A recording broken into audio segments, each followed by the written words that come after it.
নবী তিনি নবী হবে এবং 10 ভাইয়ের ষড়যন্ত্র করে ইয়াকুব নবীকে ইউসুফ নবীকে মেরে ফেলবে। কি করবে?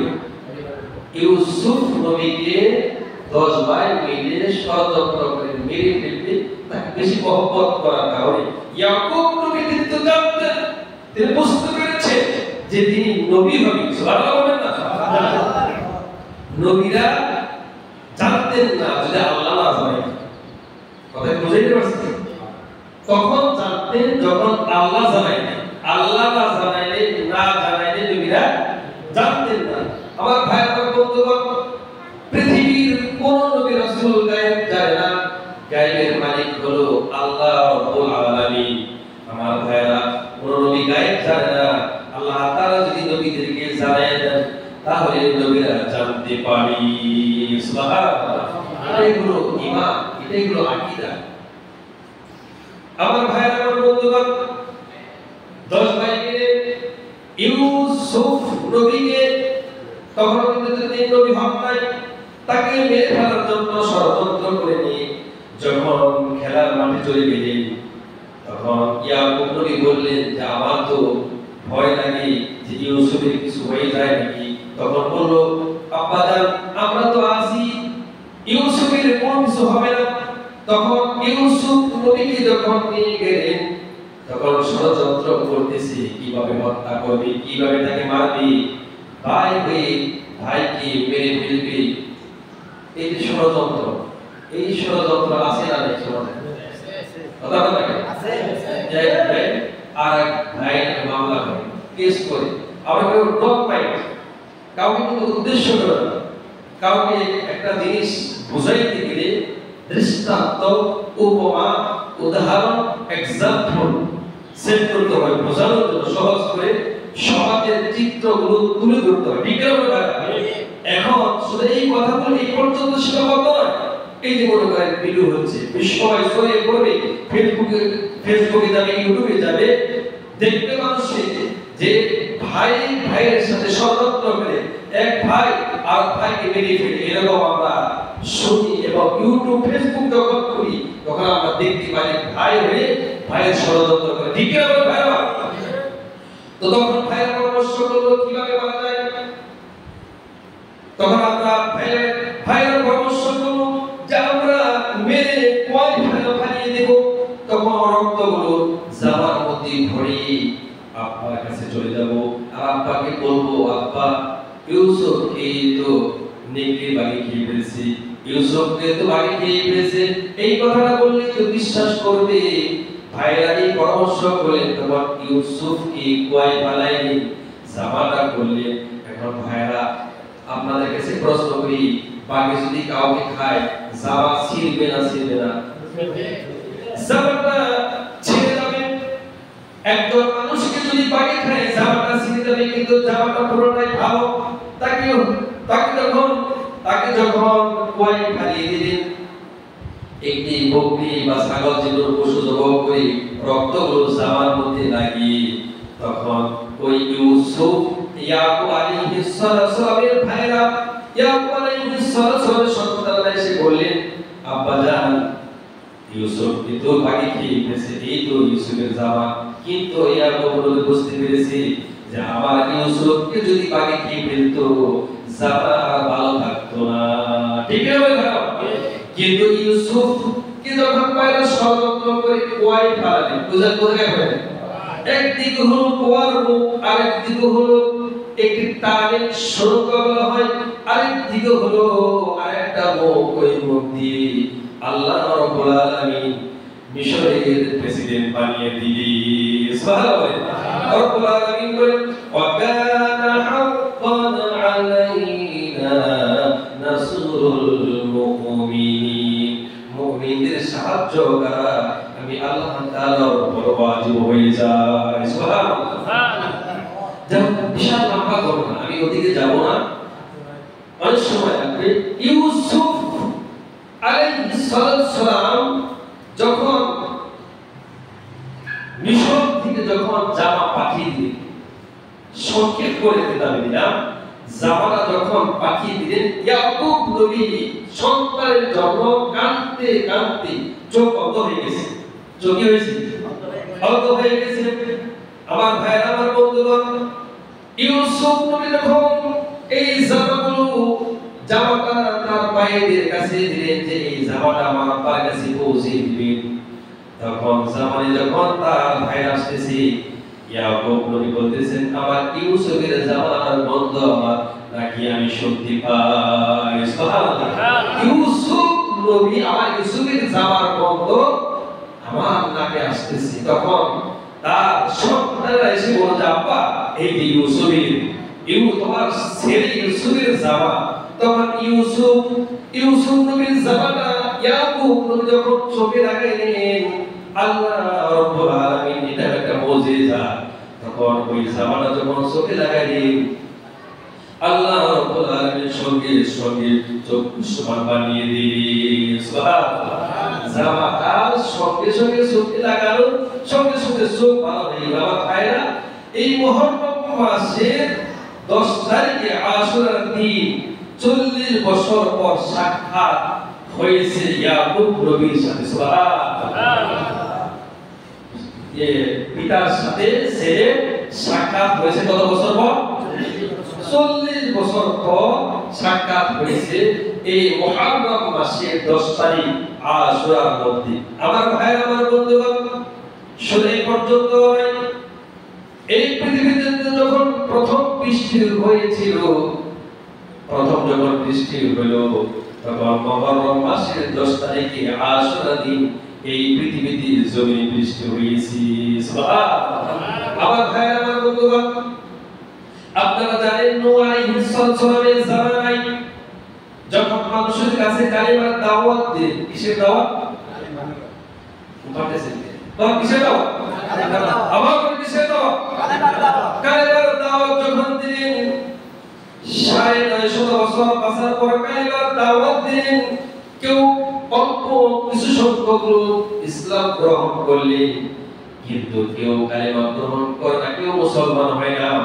তখন আল্লাহ রাব্বুল আলামিন বলেন, ওয়াদা করেন, একটা কিস্তি তৈরি করো, একটা নৌকা তৈরি করো, সেই নৌকার মধ্যে প্রতিটা জোড়া জোড়ায় উঠাইবে এবং যারা ইসলাম গ্রহণ করেছে তারা উঠবে, আর বাকি লোকগুলো উঠতে পারবে না।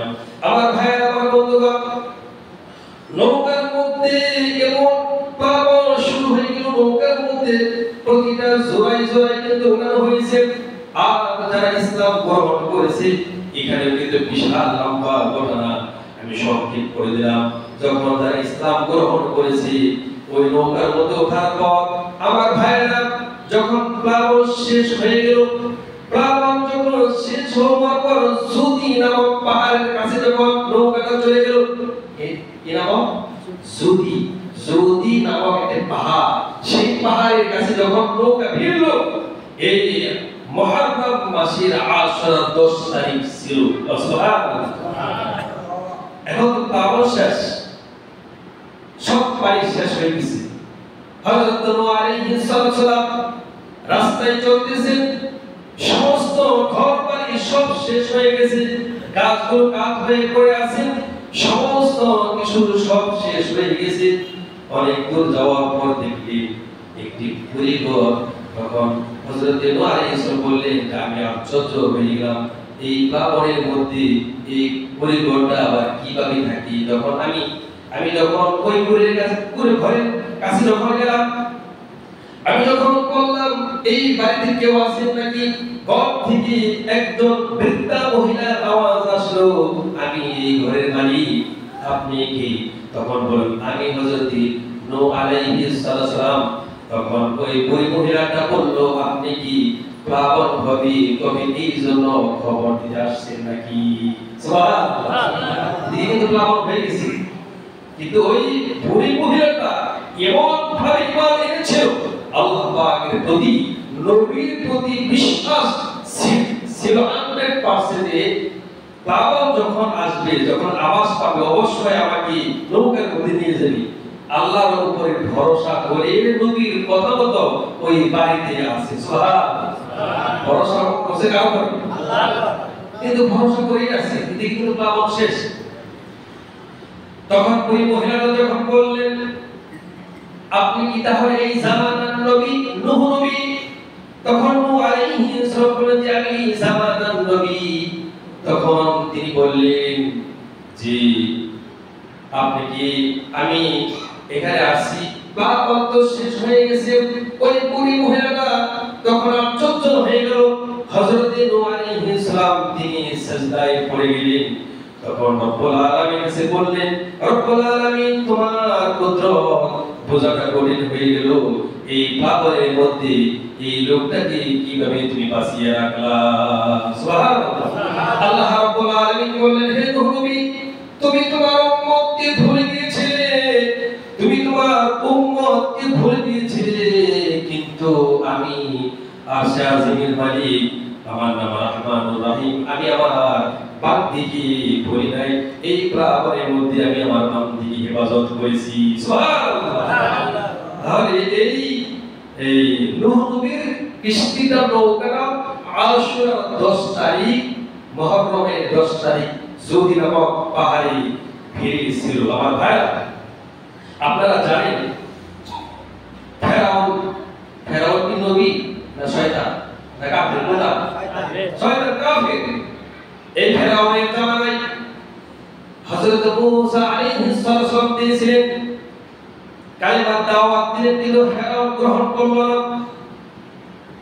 যখন কালিমার দাওয়াত দিলেন, ফেরাউন যখন অত্যাচার নির্যাতন বাড়িয়ে দিলেন, আমার ভাইরা অল্প কিছু সংখ্যক লোক ইসলাম গ্রহণ করলেন, কিন্তু নির্যাতনের জুলুমটা বাড়িয়ে দিলেন। এই জন্য মূসা নবী তার উম্মতদেরকে নিয়ে অন্য দেশে চলে যাবে।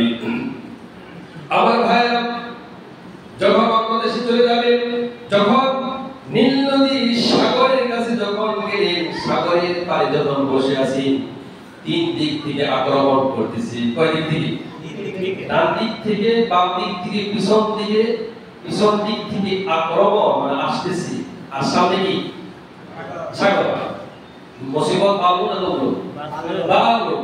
এই 3 দিক থেকে সরাসরি আসছে আক্রমণ। সামনে হলো সাগর, এই সাগরের তীরে বসে আছি। আমার ভাইরা তার উম্মতেরা তার সাথে বলেন, ইয়া মূসা ইন্না লামুদরাকুন, হে আল্লাহর নবী পয়গম্বর, আমরা তো ধরা পড়ে গেলাম। আমরা কি করে গেলাম? ইয়া মূসা ইন্না লামুদরাকুন, আমরা তো ধরা পড়ে গেলাম, 3 দিক থেকে আমাদেরকে আক্রমণ করতেছে। তখন মূসা বলেন, আল্লাহ কখনো না, রব্বি সাইয়্যিদি, অবশ্যই আমার আল্লাহ আমাদের পথ দেখাইবে। সুবহানাল্লাহ। কিসে? আল্লাহ কখনোই, রব্বি সাইয়্যিদি, অবশ্যই পথ বের করে দিবে, রাস্তা বের করে দেওয়া মালিককে আল্লাহ। যদি বলেন মালিককে আল্লাহ, বিপদ থেকে মুসিবত থেকে বাঁচায় কি আল্লাহ। আল্লাহ রাব্বুল আলামিন বাঁচায়।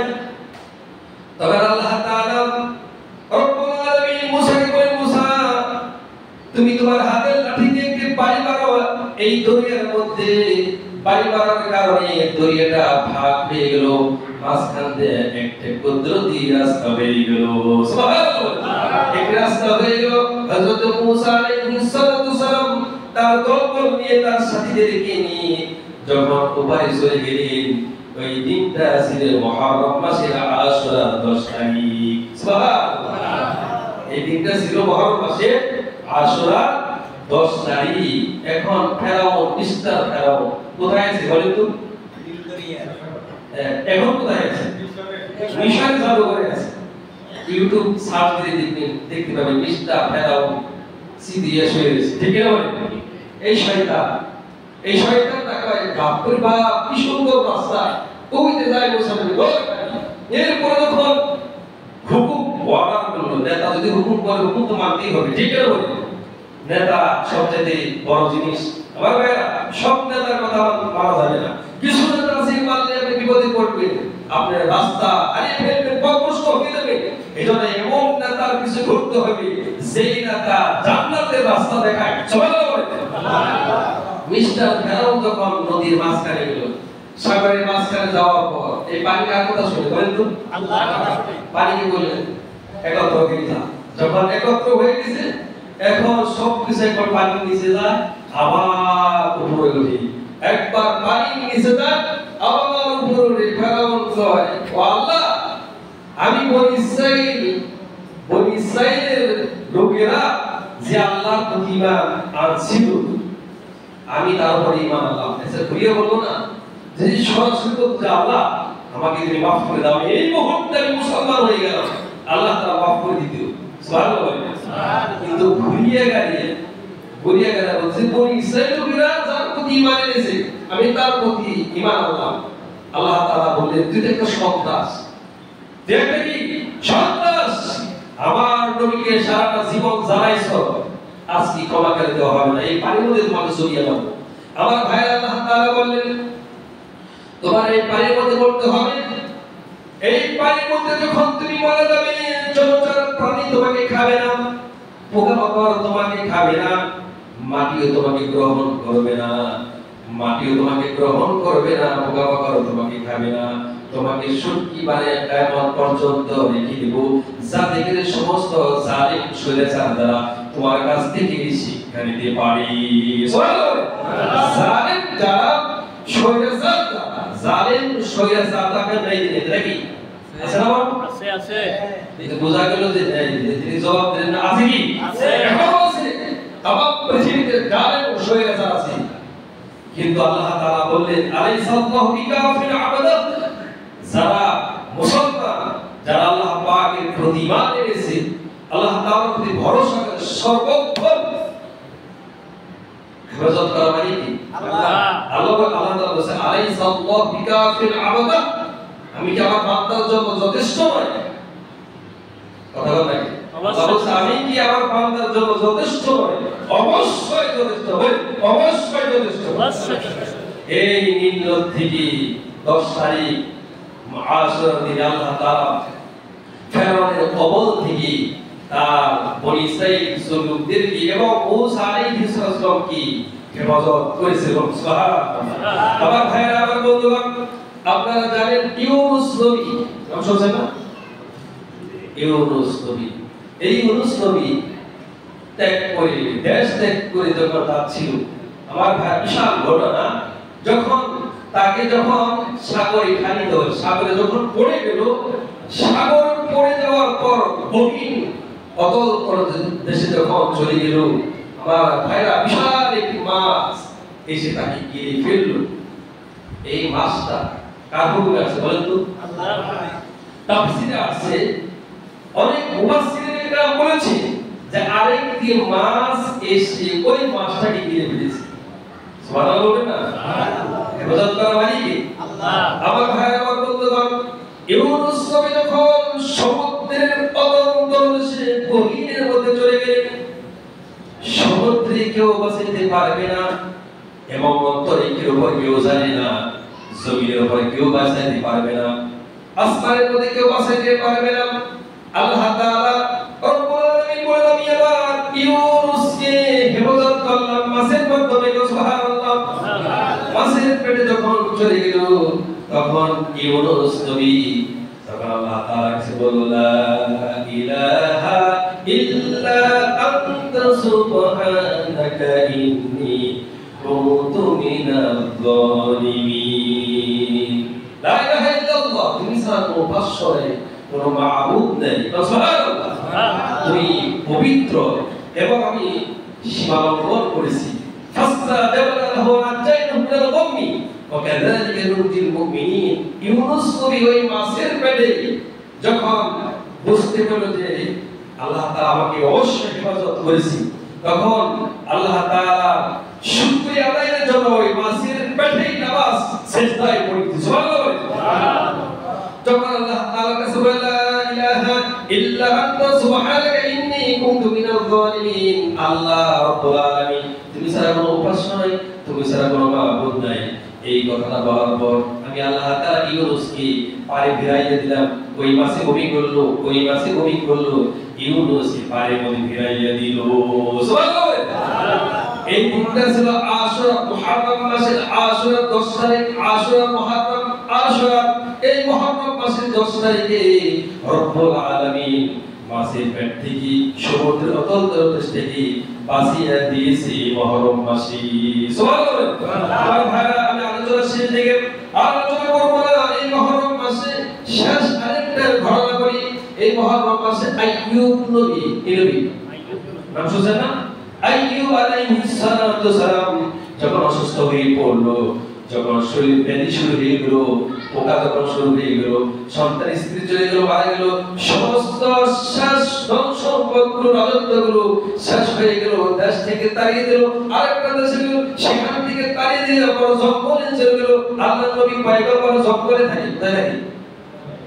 আল্লাহ নবী পয়গম্বর জঙ্গলে থাকে, মানুষ, এলাকার মানুষ তাড়িয়ে দিল। দেখেন নবী কিন্তু জানা সত্ত্বেও ওই এলাকা থেকে তাড়িয়ে দিল। 18 বছর সে অসুস্থ ছিল। কত বছর? 18 বছর অসুস্থ ছিল। সমস্ত শরীরে পোকায় যখন জর্জরিত হয়ে গেছে, খামোশ ছিল, কোনো কথা বলে নাই, কোনো কথা বলে নাই।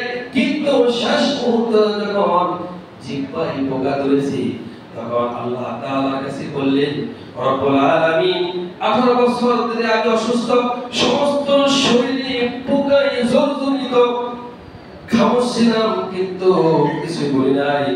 রব্বুল আলামিন, তুমি দয়া করে, তোমার নাম রহমান, তোমার নাম রহিম, তুমি দয়া করে আমার জিহ্বায় পোকাটা দিও না। তুমি দয়া করে আমার জিহ্বায় পোকাটা দিও না। তুমি যদি আমার জিহ্বায় পোকাটা দাও, তাহলে তোমার নাম আমি নিতে পারবো না। সুবহানাল্লাহ। আল্লাহ তাআলা তোমার নাম রহমান। একটা লোক ঈদের দিন বলেছে, ভাই আমি তো অন্ধ, আমি চোখে দেখি না, আজকে ঈদের দিন, ঈদ মানে খুশি আনন্দ মানুষের অন্তরে লাগবে। ঠিক আছে বলে ভাইরা, হযরত আইয়ুব বললেন, রব্বুল আলামিন, খামোশ ছিলাম, তুমি দয়া করে আমার জিহ্বাটায় পোকা দিও না। তখন আল্লাহ রাব্বুল আলামিন এই মুহররম মাসের 10 তারিখে আশুরার মধ্যে তাকে সুস্থতা দান করেছি। সুবহানাল্লাহ। এর বহু অনেক ঘটনা আছে। এই আশুরা মুহররম, এই মুহররম মাসের আশুরা 10 তারিখ, আমরা এই মুহররম মাসে এই মাসটাকে বেশি করে সম্মান করব, ইবাদত করব, নফল নামাজ করব, দান খয়রাত করব, দান সদকা করব, এবং বেশি করে মাসটাকে সম্মান করব, বেশি বেশি করে ইবাদত করব। কিন্তু তাজিয়ে মিছিল করা এবং খিচুড়ি খাওয়া এবং আরো কিছু ঢোলঢাকার বাইরে নিয়ে, এটা ইসলাম সমর্থন কথা ঠিক না? বলে ঢোলঢাকার বাজার কি হালাল না হারাম? হালাল না হারাম? সমাজ আছে না নেই? আছে। মানে কয় কি অভাব নেই, দূরের বাড়ি কাহাকে বলে, ঠিক না? বলে বাবা, এই জন্য এই মুহররম মাসে আমরা বেশি বেশি করে দান খরচ করব, দান সদকা করব, নামাজ পড়ব, ইবাদত করব, ইসলামের জন্য যারা শহীদ হয়ে গেছে তাদের জন্য দোয়া করব। আরেকটি মাসআলা আরেকটি কথা বলি, এই মুহররম মাসে একটা রোজা, কয়টা রোজা? মূলত কিন্তু একটা রোজা, কিন্তু থাকতে হয় দুইটা। কয়টা? মূলত একটা রোজা থাকতে হয় দুইটা। মক্কা থেকে হিজরত করে যখন মদিনায় আসে, আসার পর থেকে ইহুদিরা রোজা থাকে। ইহুদিরা কি থাকে? কয় তোমরা রোজা থাকো কেন? যা আমরা রোজা এই জন্য থাকি, বনি ফেরাউনের কবল থেকে মুসাকে বাঁচিয়েছিল আল্লাহ তাআলা, শুকরানা, সেই জন্য একটা রোজা থাকি। আমার ভাইরা, ইহুদিরা যা করে তার বিপরীত আমাদের করতে হবে। ইহুদিরা যা করে তার বিপরীত আমাদের করতে হবে। বিশ্বনবী বললেন, আগামী বছর যদি আল্লাহ তাআলা আমাকে বাঁচিয়ে রাখে, আমি দুইটা রোজা রাখবো। কয়টা? দুইটা। আগামী বছর যদি আমাকে বাঁচিয়ে রাখে, আমি দুইটা রোজা রাখবো। কেউ যদি রোজা রাখে, বিগত 1 বছরের সমস্ত গুনাহগুলো আল্লাহ তাআলা মাফ করে দেন। সুবহানাল্লাহ। তাহলে দুইটা রোজা মুহররম মাসের 9 তারিখ 10 তারিখ। কয় তারিখ? 9 তারিখ 10 তারিখ। মুহররম মাসের 9 তারিখ 10 তারিখ অথবা 10 তারিখ বা 11 তারিখ। 9 তারিখ বা 10 তারিখ বা 10 তারিখ, 9, 11 তারিখ রোজা থাকবেন, থাকার চেষ্টা করেন। এই মেসেজটা মা বোনদেরকে জানিয়ে দিন। এই মেসেজটা কোথায় দিবেন? বিশেষ করে মায়েরা, বোনেরা এই রোজাগুলো থাকে, এই মেসেজটা বাড়িতে পৌঁছে দিবেন যে মুহররম মাসের 10 তারিখ বা 9 তারিখ বা 10 তারিখ বা 11 তারিখ, ইংরেজি মাসের জুলাই মাসের মুহররম, আশুরা হলো 16 তারিখ। কয় তারিখ? 16 তারিখ হলো আশুরা, 10 তারিখ মুহররম। এই জন্য আমরা আজকে মুহররম মাসের যে ফজিলতগুলো শুনলাম, করণীয় এবং বর্জনীয়, যা করণীয় তা আমাদের করতে হবে, যা বর্জনীয় তা সেগুলো করা যাবে না। আল্লাহ তাআলা আমাদেরকে এই আলোচনার উপরে বাকি জীবনটুকু আমল করার তৌফিক দান করুন। আমিন। কোন মুসলিম উম্মতকে আল্লাহ তাআলা হেদায়েতের উপর থাকা তৌফিক তারা বলুন আমিন। আল্লাহ তাআলা যারা কোরআন হাদিস বুঝে না, জানে না এবং বোঝার চেষ্টাও করে না এবং যারা বিপদগ্রস্ত হয়েছে, পথভ্রষ্ট, আল্লাহ তাআলা তাদেরকে হেদায়েত নসিব করে বলুন আমিন। সঠিক কোরআন হাদিসে যা আছে তা আমরা মানব, বলেন ইনশাআল্লাহ, বলেন ইনশাআল্লাহ। আল্লাহ তৌফিক দান করে। বাখির দাওয়ানা আলহামদুলিল্লাহ। আসসালামু আলাইকুম।